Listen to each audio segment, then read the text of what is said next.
So this game comes out. I understand it's made in China, and the Western video game journalists are horrified and dismayed because one of the characters in the game is a female character. Like, this is something incredibly atrocious, devastating for the gender abolitionist Western game journalists.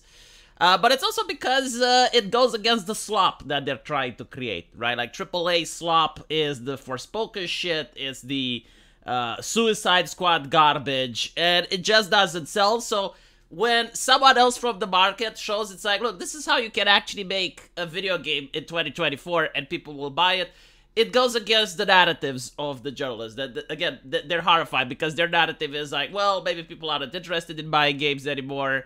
Well, maybe this is just how the market is, right? So basically, the reason they are seething right now is because people actually like the game.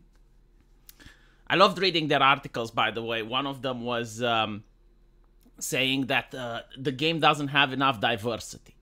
Like, you got a game from China where you get to play as a monkey man, and the Western game journalist is like, more diversity, more. Do they think they get off on it, though? Is it like an anime girl that goes like, oh, muto? Is it like that? Generally, like, this must be the lifestyle of the game journalists who cannot enjoy a video game unless it's Americanized, unless it's Forspokenized. And the problem is they get to speak on behalf of the entire gaming community. It's not their opinion. No, like, they're treating it as fact. But what's even more funny is that we find out that these journalists and their ilk would never get a job at this gaming studio, right? So a gaming studio that's popular is basically outright saying, yeah, we're not interested in hiring you people. And this is probably what really infuriates them, right? So according to this, the developer Game Science bans content creators from including politics and feminist propaganda. So you need to understand the word politics, because this is what the left really loved using, right? They would talk about politics in the most broad sense of the word, and then try to apply it in the most narrow sense of the word, right? So it doesn't mean that the studio cannot have politics, that they cannot create a game where they discuss fictional kingdom, or something like Game of Thrones, where you have like different houses vying for power, right? Like, that is politics.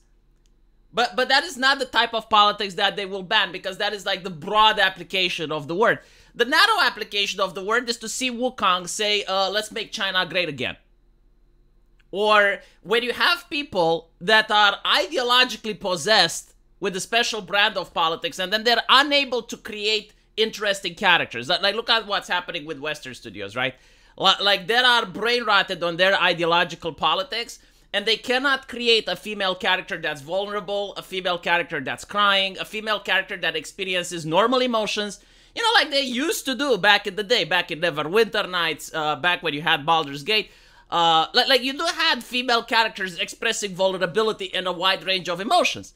But now you only have the Forspoken chica. And the Forspoken chica has like the mental illness haircut and is a strong boss woman who overshadows the entire cast to the point where every other character just pales in comparison to her. And this is what happens when your brain is stuck on American identity politics. Like, you cannot create interesting characters. You cannot think outside the box. You're locked in your little bubble.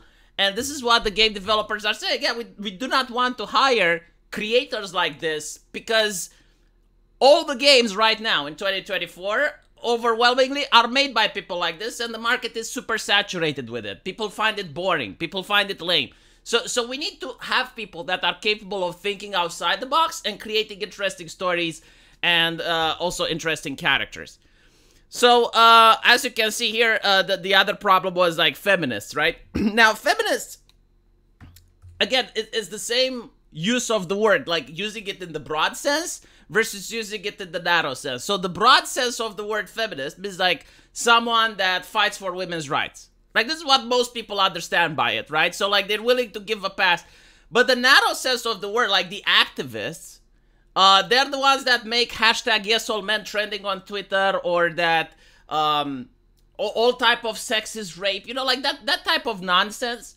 And they have a lot of hatred in their heart, right? So like these individuals, when they get hired by a company, and we saw this happening with South Korea, they start belittling the customer. They're arrogant on Twitter. They are actively working against the company making a profit because they're insulting the mere consumer base.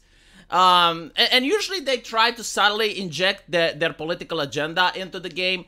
And this was a huge problem in South Korea. And it seems that China knows about it. So they're like, yeah, we're not going to hire any people that have these politics or that cannot just work on a game in order to create entertainment, and they must constantly in modern day and current day it. So as you can see here, a screenshot from what appears to be some sort of content agreement was shared by ex-legal analyst. And it says that Black Myth Wukong explicitly bans feminist propaganda, among other things. So here we can't do, right? Don't insult other influencers or players. This is what the West does. They insult Asmongold on a daily basis. They insult Arch Warhammer. Like, your job as someone who's making a product is not to start insulting your critics that have millions of followers. It's bad for business. Do not use any offensive language and humor. I do agree with this as well, right? Like, if you're operating from an official company account, you're supposed to don't police yourself. You know, like when you're on a private account, do whatever. But when you're on the company account, you do not want to have a potty mouth while talking to the customers.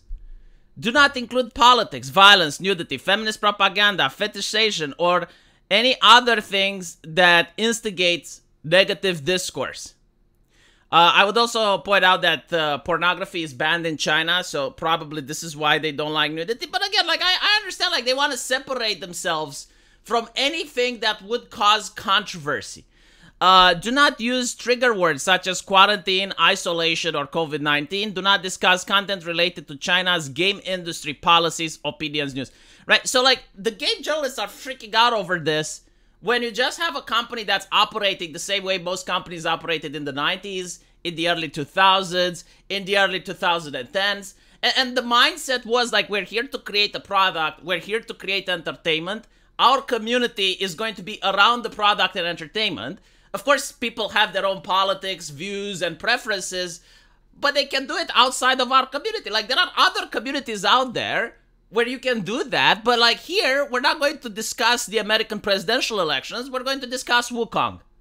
And if you can't keep that, then maybe you shouldn't work for us, right? As a representative of the company. And this is how it used to be back in the day when gaming was fun.